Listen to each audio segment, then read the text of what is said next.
I'm so happy that you're here for this rendition of Theater Adult. We've done a couple shows. This is a celebration of the days before we knew the talents that we lacked. I have theater minor. You had a theater minor. Well, then why are you speaking to me?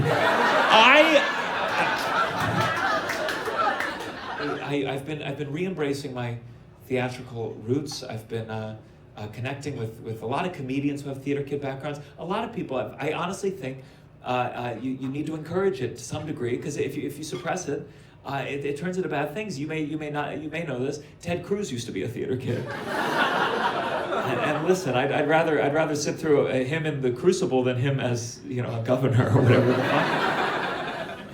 So let's see. I like to check in with the crowd, find out who's still doing theater, who's left, why you left. So let me ask this. First of all, I'm wearing a Little Shop of Horrors shirt. Was anyone in a production of Little Shop of Horrors? You're raising your hand? You can make a noise. That's very polite. Did you raise it like this? Yeah, I did. That's very. Who did you play? Seymour. Seymour. So you were the understudy then. You were Seymour. What grade are we talking here? So I've done it a bunch of times. Oh, okay. Like 7th grade, senior year, and then when I was like 27 or 6 or something. That's so many times. 7th grade, and they said, oh, we're trying to stage a revival, tough to get the budget. Took till senior year. Did you feel the performance had improved? Yeah. You did? Because that's what I worry. I think I was a talented middle schooler, but I think that's kind of where I plateaued. I watched the old videos of me performing, and I'm like, yeah, I want to make those same choices today. So you did it 7th grade, you did it senior year. When you auditioned, did you walk in there and go like, I already know this shit? No.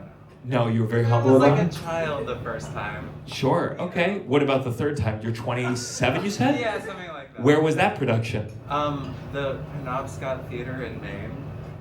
I'm familiar. Non-equity, like you. Non-equity. I assumed you were equity. They had like the special guest artist thing. Okay. Okay, good. Are you still doing theater? No. No? What happened? You made it that far. I made it to Penobscot Theater, and No, I'm a wedding photographer now. Okay. Can you tell me how your dreams died? All right, someone tell me, did anyone in high school get their dream role? No? We got a bunch of ensemble members here today? So where are you? What did you do? Sarah in Ragtime. That's an incredible show. I remember I got Seymour in Little Shop of Horrors. Not as many times as this motherfucker. When I did, I was a junior, which was exciting. And I remember I walked out on opening night, and there in the 3rd row were my divorced parents sitting next to each other. There was my father, his eyes red with tears, and my mom with this big bouquet of daffodils because she remembered my dad is allergic.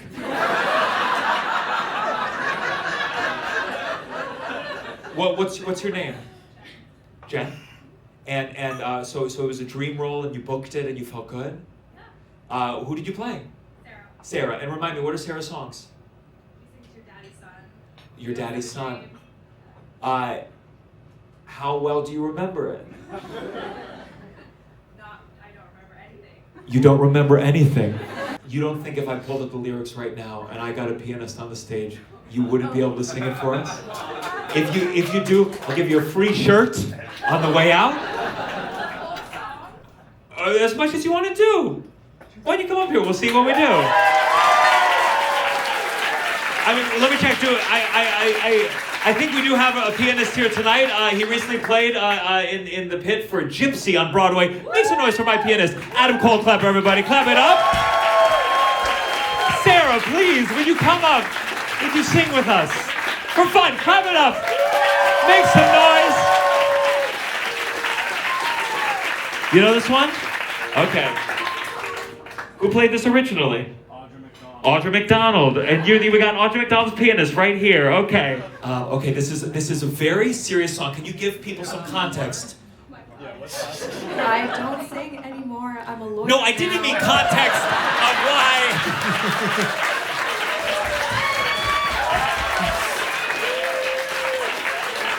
Okay, so is this the last show that you did? Yeah, it is. It is? That's a pretty good way to go out. Okay, here we go. Your daddy's son. Okay. First part is ooze. One more applause. This is a big deal. I'm so happy. Okay.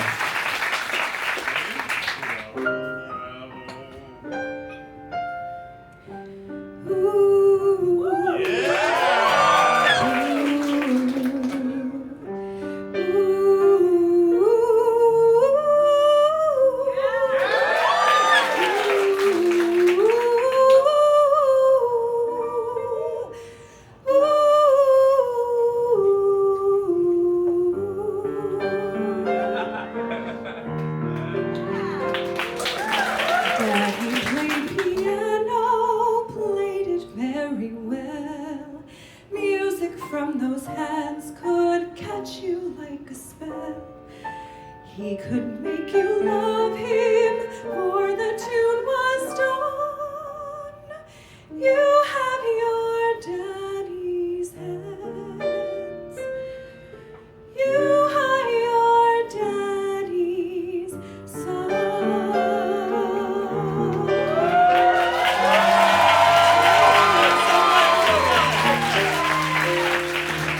Daddy never knew that you were on your way. He had other ladies and other tunes to play. When he up and left me, I just up and run. Only thing in my head, you were your daddy's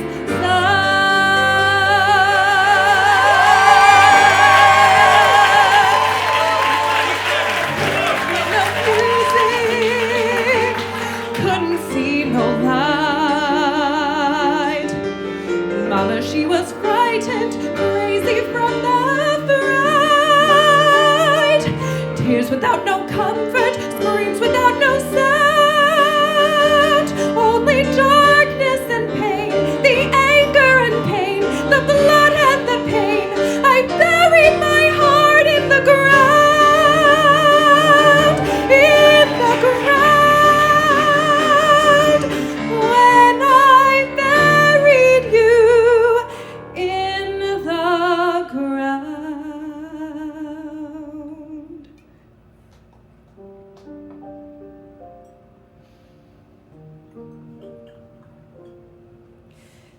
Daddy played piano, but he's playing still. Mama can't forget him, don't suppose I will. God wants no excuses, I have only one. You had your daddy's hands. Forgive me, you were your daddy's son.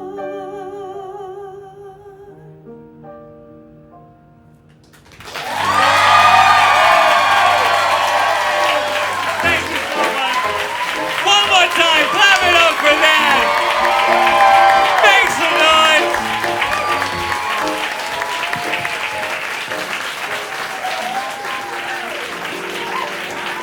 Let me tell you guys, we've been doing this show a while. It does not always go that well. What a treat. One more time. That was so good, I feel. Thank you for doing that. Okay. Well, that's what this show is. This show, I want people to remember those days, whether you're still doing theater, whether you hate it because you went to college for it and the teacher killed it for you personally, whether you long for the days to be on the stage or whether you're terrified of being on it. I just want a place that we can laugh and feel good about the thing that we love that a lot of people may have bullied us for in the past. But this show is not just me. I'm very excited. I like to have a guest every show that I can talk to them about their theater kid days, and I'm thrilled for my guest today. You may know him. Recently, he was in the off-Broadway show, The Big Gay Jamboree, and you may also know him from Saturday Night Live. Make some noise for Alex Moffat, everyone!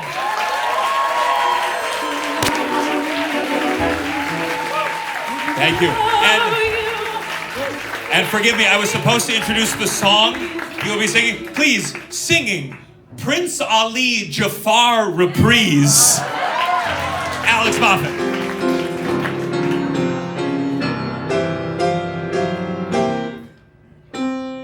Prince Ali, yes it is he, but not as you know him.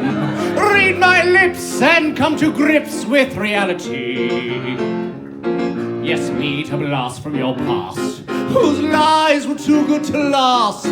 Say hello to your precious Prince Ali. So Ali turns out to be merely Aladdin. Just a con, need I go on, take it from me. His personality flaws give me adequate cause to send him packing on a one-way trip, so his prospects take a terminal dip. His assets frozen, the venue chosen is the ends of the earth. Whoopee! Salam! Ex-Prince Ali!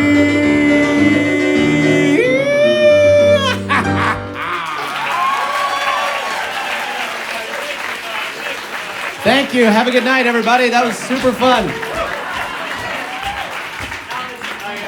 Oh God, did I turn this off? Hello. Hey, when gang. we How are talked ya? about, I asked you, I said, like, what was one of the last songs you sang? Why the fuck did you know that song? Prince Ali Jafar Reprise. I think we could all sing that if forced to. Why do I know that song? Good question. First of all, hello. So, is this a standing show? Yeah, stand, Great. move, Okay. it's Stand, free. move. By the way, thank you. In addition to saying hello, I want to thank you for having me. Of course. This is great. Give it up for Gianmarco. Oh. And I will tell you sincerely, this is one of my favorite theaters in the Yotel. Yes. There's several. There's a smaller room too that I There's a used to little black perform at. box where they do a lot of experimental stuff. Why do I know that song? Because I have a 4.5-year-old daughter, and also, by the way, a 1-month-old son. Thank you for that. Can I ask- I was very lukewarm. So with my 4.5-year-old daughter, we went to Disney World in April, and she became obsessed with Aladdin, and we've watched it probably 200 times. Did she learn it from the Disney World first? Yes, she had never seen Aladdin. She was obsessed with like princesses and all that stuff. And then on our last day, we went to a character brunch, and studly hot Aladdin rolled in, and she truly was. She was like eating something and like dropped it, and then she was like, "Mommy, I need to meet Aladdin." And then he came over, and she like. Again, still was watching him the whole time. She just goes, "Daddy, come with me," which she hadn't done with any of the other characters. So she just was. I think she truly just felt like nervous to be because she was like, "This is the hottest dude I've ever seen." And was the actor portraying Aladdin? Was he? How did he go about it? Was he like in character? He was smooth. He was great. He was absolutely in character. They all are. I'm gonna settle in here. Who would you? Because listen, both of our lives could have gone a different way. Yeah. And we would absolutely Sliding be at Disney doors. World, 100%. Oh. Who would you? I would still you think be? about if like they would have me. Yeah. Who do you think you'd play in the Disney World universe? Interesting. I'd be a masked character for sure. I'm thinking Pluto. Like I'm thinking.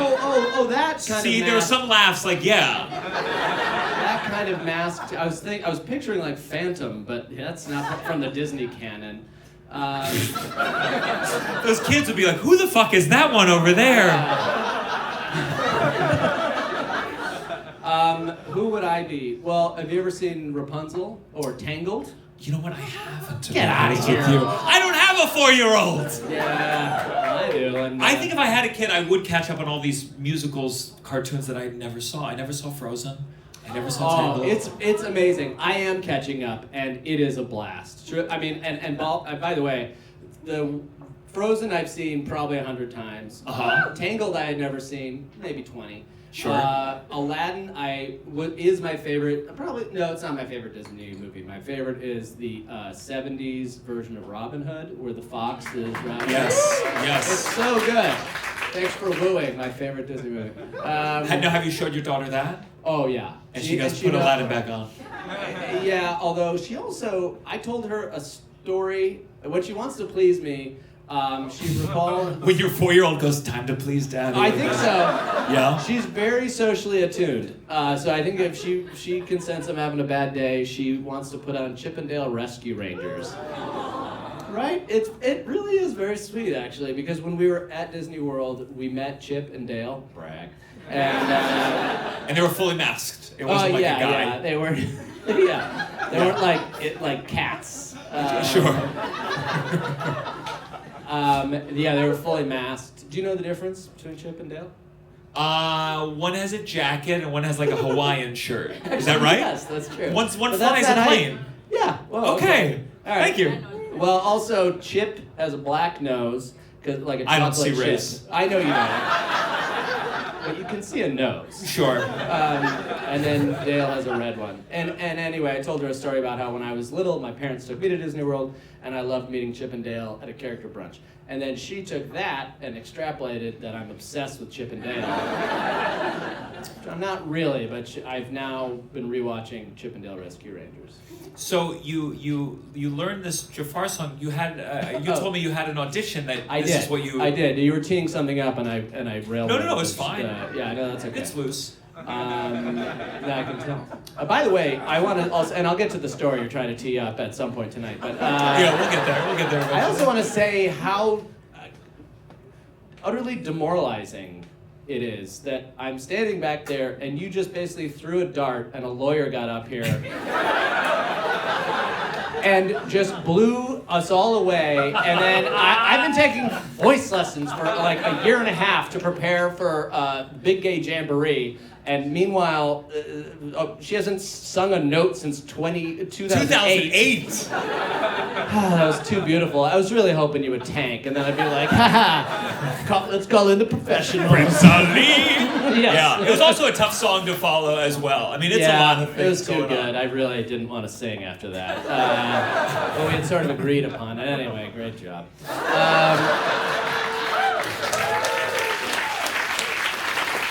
Truly, you can bring up any random person in this room can sing better. Whatever. So I know, and I'm very familiar with the Jafar reprise of Prince Ali because I had an audition for a musical recently, and they were like, bring in your songbook, and I was like, right, that.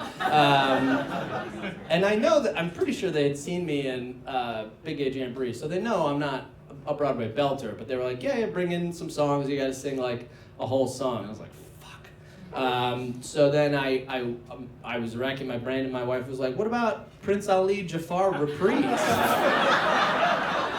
I was like, that's genius. You know, whether I get it or not, be damned. That's the one song I know right now. So, and I've been singing a lot in the car with my daughter, so I sang that. And what was the show it was for? I was for The Baker's Wife, which they're putting up soon. Sure. And in the room, I was belting my tits off. Not my expression. I just know that's what theater folks say. I was belting my scrotum off as Jafar, and I was 5 feet away from Stephen Schwartz. Yes, so the composer of Wicked. So Yeah. big deal. I would say He's one a of very the big biggest composers in the world. Yeah. And you went with Prince Ali Prince Ali Jafar's Jafar reprise. reprise. And how'd it go? How was it received? Well, he said it was scary. And it didn't seem like a compliment. To be fair, he truly couldn't have been more gracious. I think he was like, oh, that was scary. And then I go, yeah, you're welcome. And he goes, Did they give you the part right there, or did? Not right there. Who are you auditioning for? Because I know the baker's wife. Yeah, and I'm trying to think I don't want to say because yeah. I'm just trying to think who that song would be closest to. The I don't think it's old appropriate baker. for anybody. It's not a good song to sing if you're auditioning for anything. Even Aladdin, they'd be like, pick one of Jafar's other songs, not the reprise of the other guy's song. No. And I had teed it up. I didn't just go in cold and was like, Maestro. I in the room I was like, so I got a 4-year-old daughter. Anybody else out there? I'm like doing crowd work with Stephen Short. And then so I was like, I explained the whole thing about we've been watching the movie 1,000 times, so it's been in my head for months, so I have to sing it. So they knew why I was singing it, and so then he goes, oh, that was scary. And I said, you're welcome. And he goes, do you sing it to your daughter like that? And I said, yeah. I said, and it's even scarier in the car. Wow. Yeah. Good for you. Thanks. I was familiar with your work from Saturday Night Live, of course. But then when I saw you in Big Gay Jamboree, I was like, oh, I had no idea. I always like to find out who has the theater backgrounds. Ooh, so indeed. You've been doing theater a long time. No, not really. Your mom, though. You Yes. told me so when you were a Okay, another kid. tee up. It's There's funny going to you be say several that. throughout. We don't have to announce Funny it you each say time. that. I have been doing a theater a long time. I was going to tell you that I had. Where did you grow up? I grew up outside Chicago, about a half hour north of. Yeah. Cool. Yeah. So, about a half hour north of the city. Siblings? Siblings. I'm the baby and the only boy. I have 3 older sisters. So Okay. I was le petit prince. And was your family, were they into the arts? Funny you should say that, Gianmarco. No, they were not. But my mom did do props for. So my sisters are 14 years older than me, 10 years older than me, and 3 years older than me. So for years they had all been involved in this thing called the Winnetka Children's Hour. It's a little coal mining. Was that town lewd? outside. Is that, you know what it is? Do you really? What, the town or the Children's Hour? Okay. Okay, yeah. I get it. I really do. I really. What's that? I'm not even from here. Oh, okay. Just You just hating came on by. where I'm from. Okay. Jeez, can't please them all. I totally get it. What's bad about it? I've never heard of this place. It's a lovely town. It's Doesn't not sound like it. It's not the most. They call it White Netka for a reason. Oh, okay. It's first of all, I will say we All don't chips, no Dale.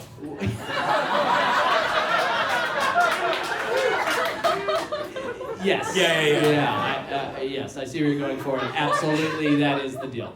That's the deal. So Winnetka Children's Hour, before this hater derailed it. I'm kidding. Again, I totally understand. So the Winnetka Children's Hour is a lovely little, kids theater thing that's at the community house, and my mom used to do props for it, and all my sisters had done it. Is it just kids performing? Yes. Okay. You can be from like 6th to 8th grade, and then after 8th grade, bon voyage.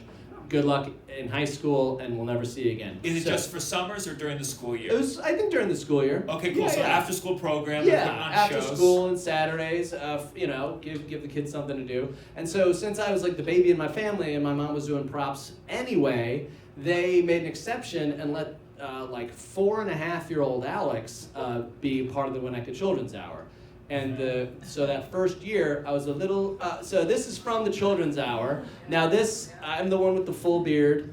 And this is actually, I did do it later. So that was in like 6th grade, I want to say, and I played a gnome. It was a pretty big role, if I'm being honest.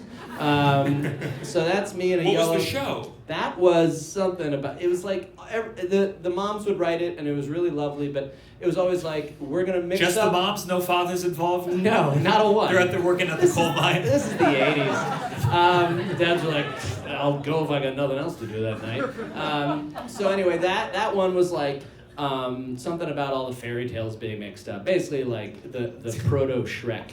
I see. But the year that so my first year when I was little, and I actually have no memory of this.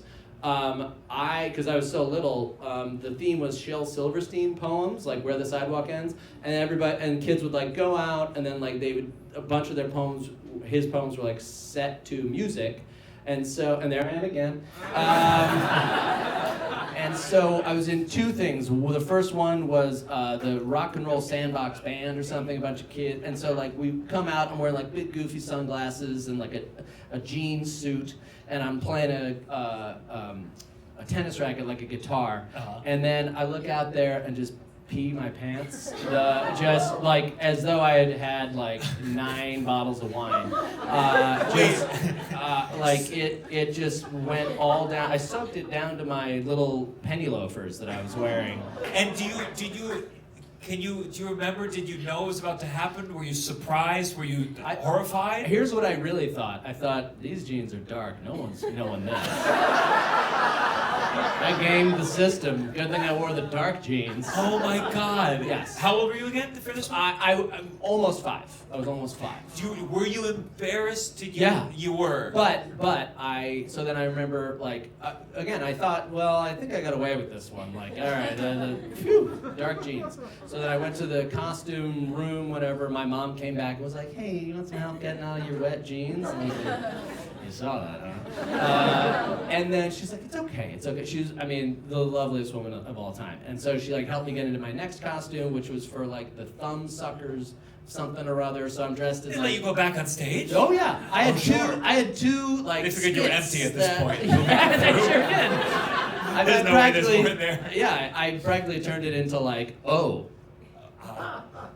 Okay. What did you mean by that? Tell me real quick. Meaning, there's a Cirque du Soleil show that There's like a lot of water? There's a lot of water. Oh, okay. And I think there's a lot of water on the stage. Like Okay. a lot of water, like. And Sure, so I sure. did so much You might as well have that been that. I almost flooded the stage. Sure, Which sure. I've seen. Oh. If you've seen a There's very a key lot- part to like there's a get lot- it. Are you familiar with Cirque du Soleil? No, I am familiar. I maybe Little Mermaid could have worked. Right. I'm trying to think of other water Yeah, things. but You're in Town would have been even more You're of in an town. pull. You're in town. I'm not a theater buff. Sure, but, that's fine, that's fine, okay. I do love More me Dales than some- Chip, you know? Yeah. So I I mean, could have been now I get it. So anyway, changed my costume. Now I'm in a powder blue onesie dressed as a toddler. We go out there. We're singing our song about being tots or something. And I was not empty. Same show? Same show. Same show? 15 minutes later. And that time I knew as it was happening. I was like. Oh So my yeah, God. same show. I think I was. They didn't let 4-year-olds in after that. I feel like, did you feel that you were so young it didn't create a complex in you? I 'Cause think that's- so. Yeah, I mean, or it did the opposite and was like, well, now I have no shame. Like, Sure. I've already kind of done the thing that people fear their whole lives times 2. I think I'm good. Like, you want me to do what in a show? Yeah, whatever. I've whizzed myself. Yeah. Did you do a show the next year? Like, did you feel like Yeah. your anxiety chilled out? It must have. The worst. I got it. I ripped off the Band-Aid right away. And what were you watching? Were you seeing shows? Were you watching? You told me were you watching SNL when you were a kid? I was actually. Yeah. Yeah. I was again with 3 older sisters, and like we watched it. My dad had taped. Remember how like if you wanted to watch something on TV, you could just put a blank tape in the VHS VCR thing. What? You being the lawyer, we understand. Yeah. He had taped the like 10th or 15th year anniversary of SNL, so we had that in the house. So I used to watch that and then do like old Eddie Murphy was my idol, and I used to watch that tape. Everything Eddie Murphy did, I used to basically just mimic. So I would like do hot tub, as like a 5-year-old, and my parents would giggle like, hey, he's doing hot tub again. And just I would mimic a lot of the SNL. So stuff. were you always a good a mimicker? I was okay. Yeah? I could kind of. I'm still this way. Like I can either do it right away or I got no prayer. Sure. Does that make sense? Like Absolutely. if I hear somebody, I can like do it right back to them if it strikes me right. But if it ain't if it doesn't hit me right, good luck. I will never get it. And as a kid, were you working on your mimicry? Would you be alone? Were you like a performer, a practicer? I was, in the sense that I really was. You guys have all seen the movie The Truman Show. I truly, as a little kid, I think just being a ham and kind of a narcissist, I was convinced that I was the star of my own show, and that like there were cameras in the mirror. And the other weird thing is, I don't know where I got this as like a 5, 6, 7-year-old. I was like, this is blasting out on every TV in China, which is a pretty big audience. And so I'd sometimes like remember and then be like, I gotta perform for the Chinese people. Any you can still do now? Eddie Murphy? I think I'll not do that. Yeah. What year would you say was the year where you were like, I gotta shelve these ones? No more whipping these out at the dinner parties. A couple years ago.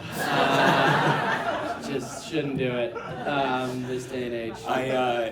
So you're doing these shows. Do you remember like, did you love them? Did you think I'm gonna do this for the rest of my life? Yeah, kinda. Uh-huh. Well, yes and no. I also kind of, I got into sports as a little kid, and then I was like, yeah, maybe. And then as I took some years off, I guess. I took what do you call it? Like improv classes as like a 10-year-old or something. That's something. At the Piven Theater Workshop in Evanston. You gonna boo that too?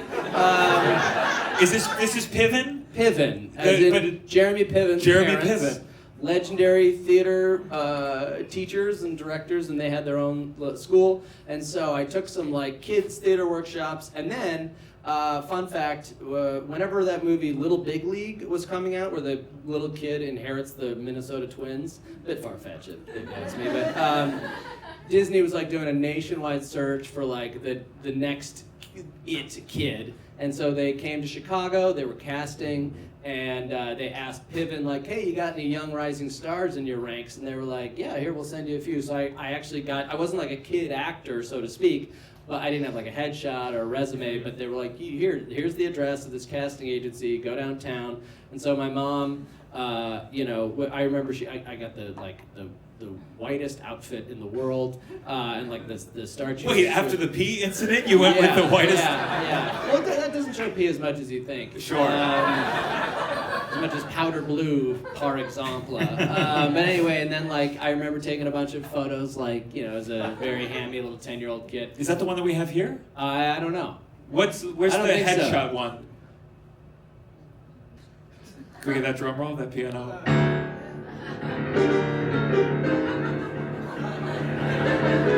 There we go. This is before that? The audition for Little Big League was before this. This was just me looking hot. That's pretty current, actually. As Yeah. You've all been on my IMDb. That's the number one. That's the current one. That's me as in one of a few awkward phases. I think I was about 16 there. Sure. We all did the braces. But it's for the best. It's for the best. It's for look at that. Also, here's a fun fact. Speaking of my sisters and my teeth, years later, after this, was doing a talk show, late night live talk show in Chicago, and that I was very proud of, very, very proud of. Had worked my ass off to like write this like a monologue. It was like a talk show. You've heard of a talk show. Familiar. And one of my three sisters came. And then backstage, and the show went great. I was so pumped. And then afterwards, backstage in the green room, she came back. She gave me a big hug. I go, so what'd you think? And she goes, have you ever thought of getting your teeth whitened? Sure. That's what sisters are for. Apparently so. Yeah. And to spite her, I just refuse to. And so I just won't. But anyway, that's They me look great. looking like So you'd have this audition. Did you think for a second you were going to be a star? I did. I truly did. And yet... You told China, you're like, China, look out. Yeah. I was like, one of you must know a producer. Looking into the mirror. And so do you remember... 3 people got that. So, Yeah, so I went downtown, again, fresh new outfit, and have you guys ever seen Vanessa Bayer's old bit on SNL where she was like a child actor, and this was the cadence? Yes, that, I can replay the whole scene in my head in the casting director's office, and that's exactly how I sounded. And they let me do it once, and they were like, thank you. Did you do the script? Did you Oh, do like... yeah. I remember, like, there's a scene, and it's in the movie, and he goes, he was safe. What are you talking about, ump?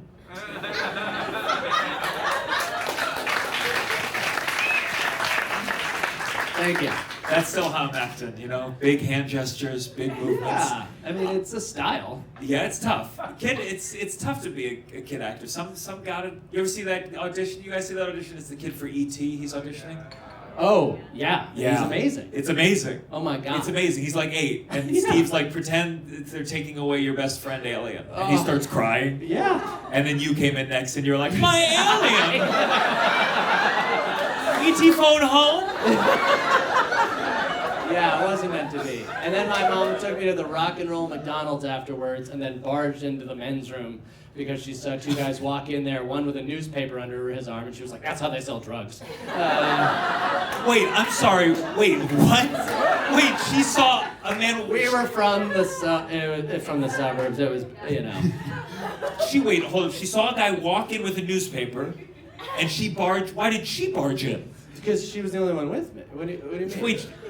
I was in the restroom. Oh, you were in the restroom. Sorry. I thought she said, wait here, sweetheart. Yeah. They have some drugs. I gotta go make a citizen's arrest. That's what I thought. No, sorry. I went to the bathroom. I was 10 years old. She was waiting for me. She saw a couple of guys go in who were evidently whispering to each other, and one went in with a newspaper under his arm, and so she came in and she was like, we're leaving. And I was like, what? I was so embarrassed, even though I didn't know anybody, but when your mom barges into the men's room at the rock and roll McDonald's. And at the car ride home, she's like, they drugs. Yeah, she was like, I've heard that's how drugs are sold. In newspapers. They're rolled up in newspapers. I can't refute it, by the way. Sure, maybe she was right. I mean, this is a long time ago. I never chatted with these What is a guys. rock and roll McDonald's, by the way? Anybody here from the rock and roll McDonald's in Chicago? It's not there anymore. Now it looks like an Apple store. And it's still a McDonald's, but they took all the rock out of it. So it was like, is this the only one? It was a specifically themed McDonald's? Yeah, this was the rock and roll McDonald's. Anybody here ever been there? There's one in Staten Island that they also changed to a modernized, and they just made it like tacky. What are they doing? Wait, did you say they made it tacky? Talk to me about the artistry of the They original took away rock and those roll cutouts of- McDonald's. Yeah. It was so stylized. Yeah, they took away the cutouts of Chubby Checker and then made it tacky. Yeah, so the rock and roll, it just had, it would look like, like a 50s diner kind of thing, but it was a McDonald's. That's fun. I like that. Right? Yeah. Well, Well, this has been fun. before we get to the next segment of your life, I think let's start with Segment of my life. Yeah, I've broken up Gotta your life. throw it This to is the commercial. last chapter tonight, and let's just start not with the wrong. song, and I think we can go backwards from there. So I'm gonna introduce this next song. Okay. You do it, and then we'll find out how. Should I give some context at all? No, I think I'm gonna just say what it is. I'm Yeah. just gonna say Yeah. I'll say who's singing it. Great. That would help. Okay. Ladies and gentlemen, please give a round of applause for Bill Clinton singing Creep. In 100 different ways, I dig myself a hole to make all the right plays, just to prove to myself I'm the comeback kid. I call myself that, it's true, and prove that I'm special. I wanna be special, but I'm a goof. I'm a bozo. Why do I keep screwing up? I guess I just need to. It's compulsive. It ain't about the tail, but I do like it. It's just about control, always is. I never met my daddy. hurts my soul. I'm afraid of my demons. I'm afraid of happiness. I'm afraid of what would happen if I showed you my best. But I'm a goof. I'm a bozo. Why do I keep screwing up? Do I really need to? Oh, I've goofed it up again. I goofed the pooch. I goofed.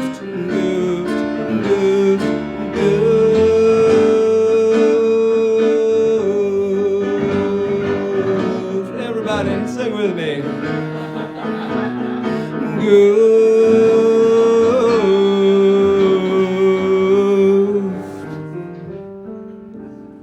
I just want to be happy. Who doesn't? Live my best life. I'm already special, I think. I know that I'm special. I'm not a goof. I'm not a bozo. I don't have to keep screwing up. No. I think I'm good now. Yeah. I'm good now. Thank you. Thank you, Adam. Thank you. So, tell me, what musical is self-explanatory. that from? That is from Hill and Bill, a Billary Broadway karaoke musical spectacular. So tell me how you got here. How did I get cast in that? Yeah. I wrote it. That's the best way to do it. So, I lived in LA for 2 years before getting on Saturday Night Lives, and which is a spin-off of Days of Our Lives. And for those 2 years, not a whole lot was cooking in the Moffat career kitchen. And I was living with my then girlfriend, then fiance, now wife, the amazing Caroline Kingsley. And we were sitting around our apartment. Hillary was in the primaries for, this was 2016. And we were, and she could do a really good Hillary impression. And then I was like, yeah, I think I could do a Bill. And it's basically just an impression of Daryl Hammond's Bill Clinton. Sure. You know what I mean? So then we wrote a 2-person musical called Hill and Bill that we could do. And then what we would do, living in LA, we would rent out a big room at one of those cool karaoke clubs in K-Town, and then invite all of our friends and as much industry as wanted to show up, which turns out was no one. But my manager came once, which was nice. What was the premise of the show? So The premise of the show was basically with this new chapter where Hillary might be she was running for president, she started getting all the attention. They're in couples counseling. Bill is sort of behaving badly, and so their couples counselor suggests maybe just as a therapy exercise to write a 2-person karaoke musical. Sure. To sort of work through their marital issues. Yes, that old technique. So we wrote that, and it was super fun. We sang some duets. What were some of the songs? Do you remember any of the other ones? We sang Time of the Season by the Zombies. It's the time of the season. Bow, bow. I didn't prepare it. No, that was good. Yeah, thank you. And what else? We sang, She-Wolf. I don't remember how or why. It's been 10 years. It's been 9 years, and I was like, I went back to find the lyrics for that, and I brought back a lot of memories. Yeah. But how did it do? How did it do? How did it do? I mean, were you able to fill the seats? Did it become popular? No. we could fill the seats in this karaoke bar with our friends in LA. Yeah. Because we would rent a room that was like max 20 people, and we were like, we got that. Sure, And sure. then we would just sort of throw a karaoke party. And you after put that. these new lyrics on the. Yeah. Okay. We also did. I will say this: we did it a short run at the Annoyance Theater in Chicago. Which, if anybody is ever in Chicago and you want to go to the best theater there, it's called the Annoyance, and it really is the best. Where I would like dye my hair gray to play Bill. And, That's intense for a. Oh yeah. Yeah. And it was a blast. I'm trying to think. Yeah. Oh, and then actually it did end up helping because. Later that same year, fast forward to later in the summer, I'm auditioning for SNL. I had to put together my like 5 minutes of best bits. I did, a bunch of characters and impressions, not Bill Clinton, because I was like, well, they don't want to see that. They've got somebody who does that. And then Who was doing it at the time? Daryl Hammond has always done it. Oh, he comes He's back. Like, Yeah. nobody tops him, and so they're just like, why would we hire another cast? Why would we have another cast member? Sure. We'll just get Daryl. So, but I did have this. So anyway, I had a pretty good, first round audition, and then when I got, word to screen test, I was like, well, do they want to see all the same stuff? And apparently they were like, yeah, mainly, like you did pretty good, but maybe swap out one of your impressions. So I decided, well, that Ryan Gosling impression, really, there was nothing to that. And I still don't even know it was just kind of being cute. And it's about what it got. There was nothing to it. And so I was like, I'm going to take that out. And now I had a Bill Clinton in my back pocket. What did you do? Like, did you do a monologue or did you do? I did not. Oh, like on my screen test? Yeah. No, I What's your basically Clinton? just said I was like, and I know you already have the greatest impersonator in the world doing this, but if for any reason you ever need this, I can do this guy. And then I was like, I did Bill going like, can y'all believe I might be back in the White House, but this time without any nerdy homework to do. Y'all can find me on the quad. I'll be doing my hacky sack or humming the bee. That's good. Yeah, something like that. And I was like, seniors rule. That's perfect. And here we are. You got to bring this show back. I would love to. Yeah. And by the way, my wife's an amazing performer. So, maybe sometime we will, Gianmarco. Yeah, bro. I'll do a guest. I'll play Epstein. Oh! Actually, I can see it. Oh wow. Good. He can see my profile pretty well. That was a joke about being Jewish. It's fine.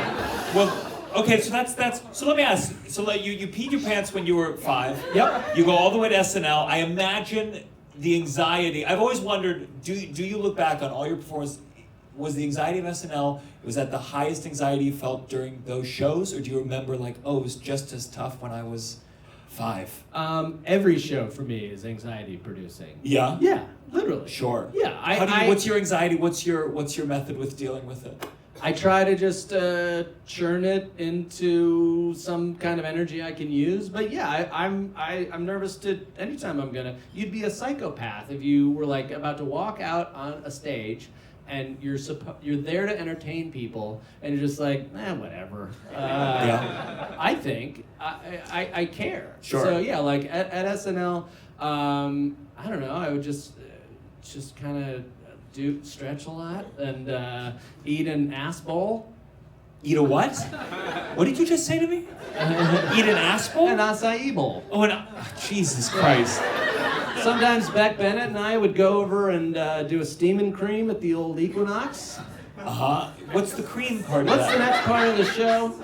We can move on. No, the cream part is at the Equinox they have great steam rooms. This is they're not even paying me, and then they had very nice lotions. So Okay.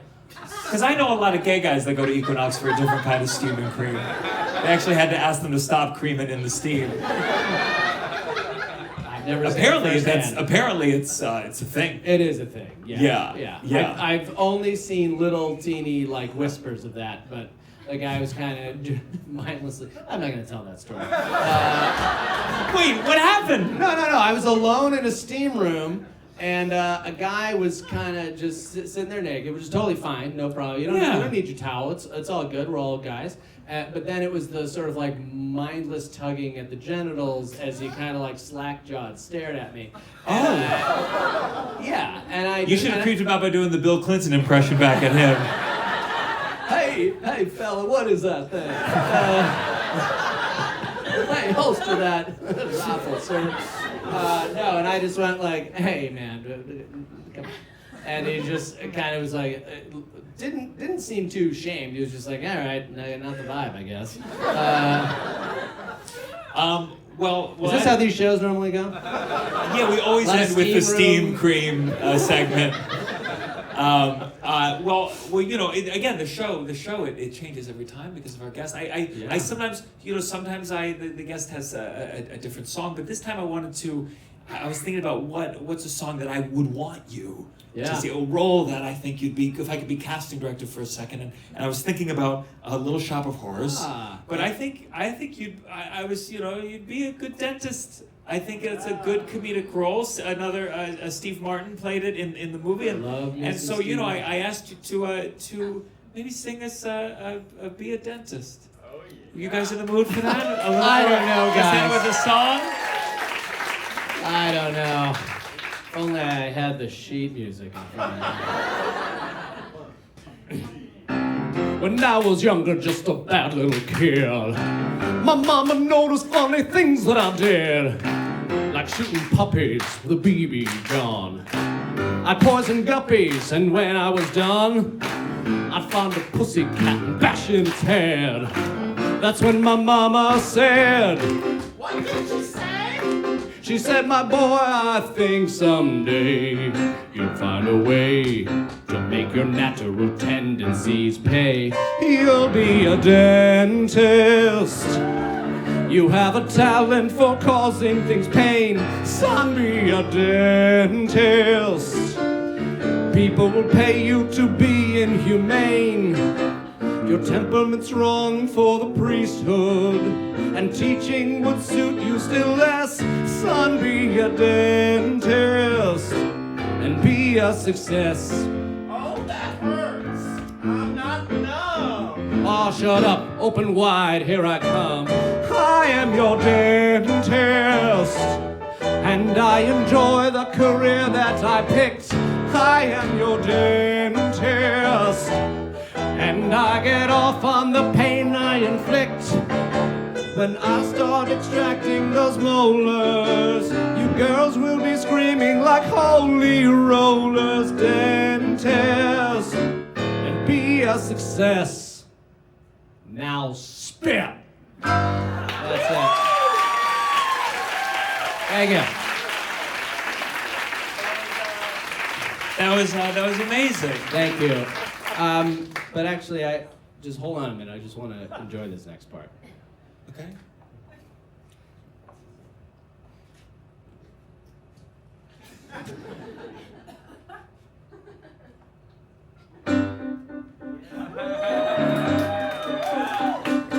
Now, do it now, while he's gassing himself to a palpable stupor. The timing's ideal and the moment is super. To ready and fire and blow the sick bastard away. Now, do it now. Just a flicker of pressure right here on the trigger, and Audrey won't have to put up with that pig for another day. Now for the girl, now for the plant.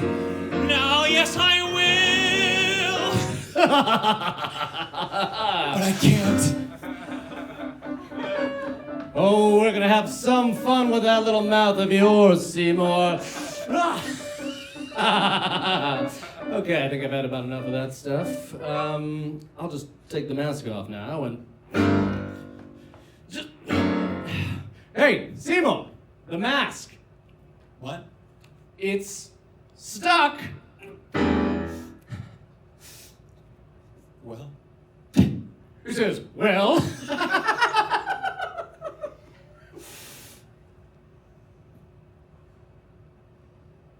I don't think you understand. Don't be fooled if I should giggle like a sappy, happy dope. It's just the gas.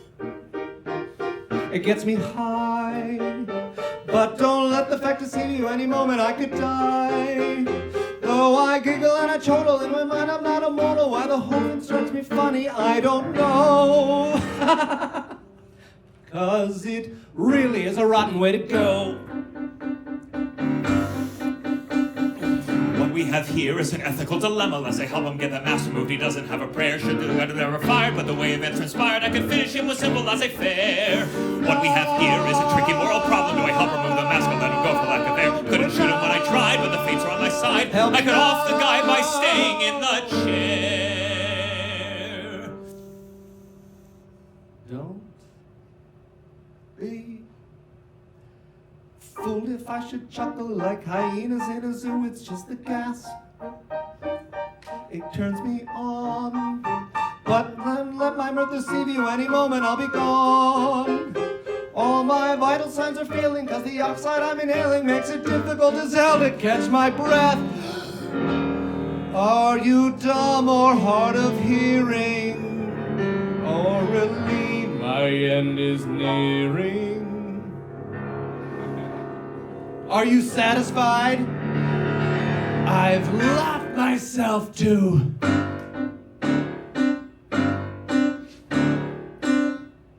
Death. Alex Moffat, everybody, make some noise. Thanks, gang. Now I gotta be honest with you. Kind of the idea I had was after all that I said fuck it, I've done it before, but I would end the show with Suddenly Seymour. But Do it. But you know the problem was I checked in earlier. There was a lack of Audreys in the room, but there was one even more experienced Seymour than me.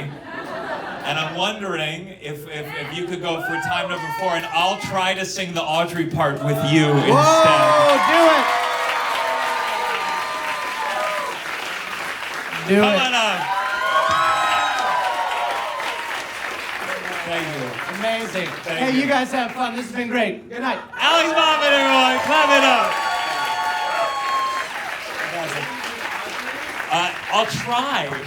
I'll try. I might as well, right? This is incredible. You know, I'm a huge fan of yours. Oh, that's very kind. It's true. Well, let's see if you can do better than I would have. And here you go. If you want to look, but I'm sure you know it. You did 3 times, right? 3 times. Lift up your head. Wash off your mascara. Here, take my Kleenex. Wipe that lipstick away. Show me your face. Clean as the morning. I know things were bad, but now they're okay. Suddenly, Seymour is standing beside you. You don't need no makeup. Don't have to pretend. Suddenly, Seymour is here to provide you with sweet understanding. Seymour's your friend. Nobody ever treated me kindly. Daddy left early. Mama was poor. I'd meet a man and I'd follow him blindly. He'd snap his fingers, me I'd say sure. Suddenly Seymour is standing beside me. He don't give me orders. He don't condescend.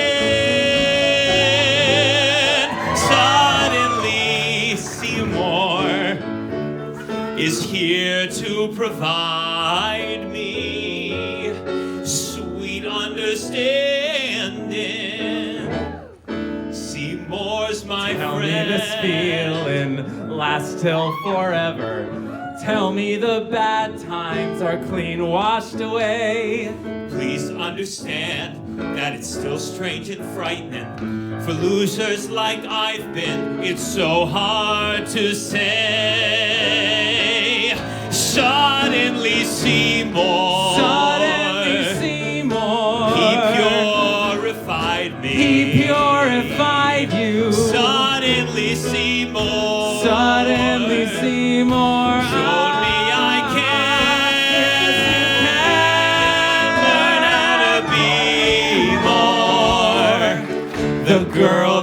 inside me.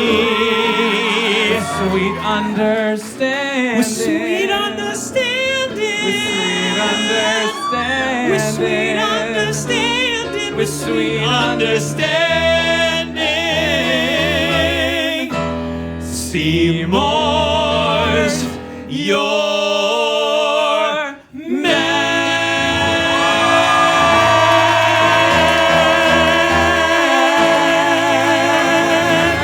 Ladies and gentlemen, that is theater adult Adam Cole Klepper. Thank you so much. Alex Moffat, thank you very much.